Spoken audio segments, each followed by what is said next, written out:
Assalamualaikum warahmatullahi wabarakatuh. Sahabat-sahabat sekalian, saat ini saya berada di atas geladak kapal angkutan yang mengantarkan perjalanan dari Bakauheni yang ada di Lampung sana menuju Pelabuhan Merak, Banten. Kita dapat menikmati indahnya suasana di tengah lautan ya, sangat dalam ini. Dan arti dari semua ini adalah bahwa orang-orang yang suka berjalan di muka bumi itu akan mendapatkan banyak arti. Makanya Allah Subhanahu wa Ta'ala itu memerintahkan kita untuk terus berjalan. Fasiru fil ardi fanturu kaifa kana akibatul mukadzibin.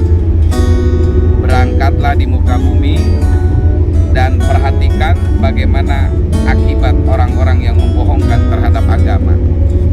Satu hal dari perjalanan kita dan sekarang kita berada di tengah lautan, bahwa bumi Allah yang disediakan untuk umat manusia dalam rangka beribadah kepada Allah itu sangat luas sekali.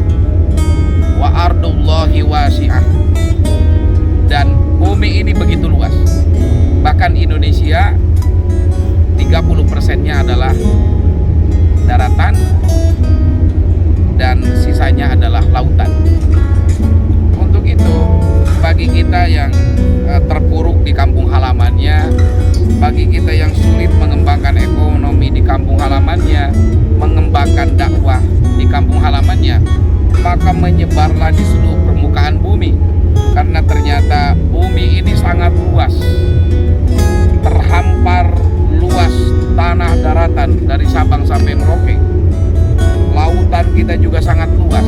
Untuk itu jangan pernah menyerah, optimislah, teruslah bergerak, cari lahan-lahan baru untuk mengembangkan potensi diri agar hidup kita lebih optimal, hidup kita lebih banyak melahirkan manfaat, menggali sumber daya alam untuk mengolah sumber daya manusia, dan Allah telah menyediakan lapangan yang begitu luas. Yang kedua, dari setiap perjalanan kita menemukan tentang banyak sahabat.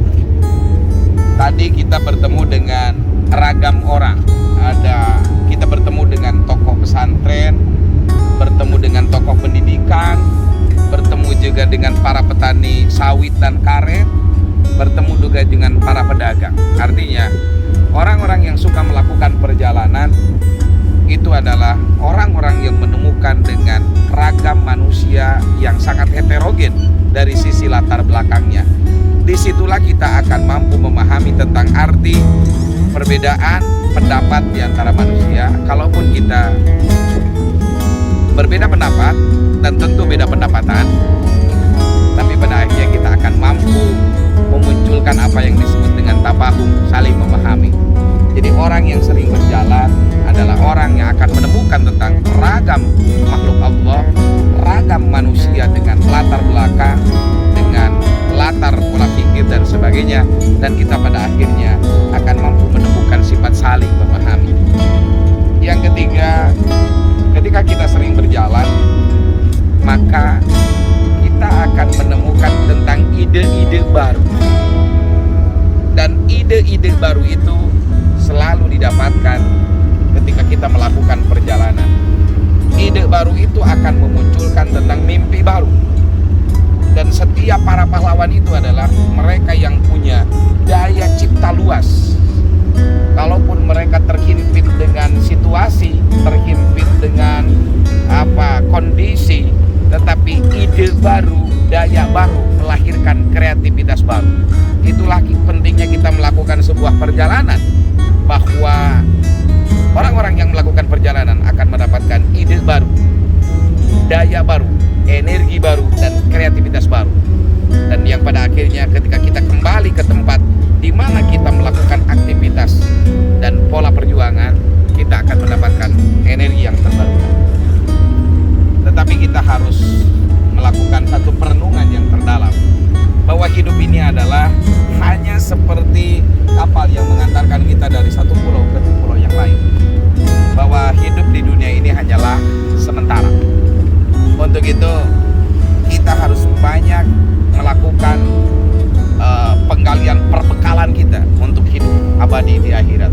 Dan yang terakhir, kita dapat menyaksikan bahwa gelombang air itu begitu dahsyat. Gelombang air begitu dahsyat. Dan Allah Subhanahu wa taala menjadikan ini sebagai bahan tafakur kita, bahwa air yang begitu lembut tetapi ketika menyatu menjadi sebuah gelombang, maka akan menghancurkan segala sesuatu yang ada di hadapannya. Dan air, satu zat yang sangat lembut diciptakan oleh Allah Subhanahu wa taala, tetapi ketika menyatu dalam sebuah wadah yang besar ini, maka kelembutan itu berubah menjadi gelombang. Mari kita satukan riak-riak kecil kekuatan kita untuk dirubah menjadi gelombang dahsyat, agar energinya mampu kita tampung untuk melakukan perubahan diri, perubahan di dalam agama, dan perubahan sebuah bangsa tentunya. Rubahlah riak menjadi gelombang, agar itu menjadi sebuah kekuatan dahsyat dalam melakukan perubahan besar. Demikian, Assalamualaikum warahmatullahi wabarakatuh.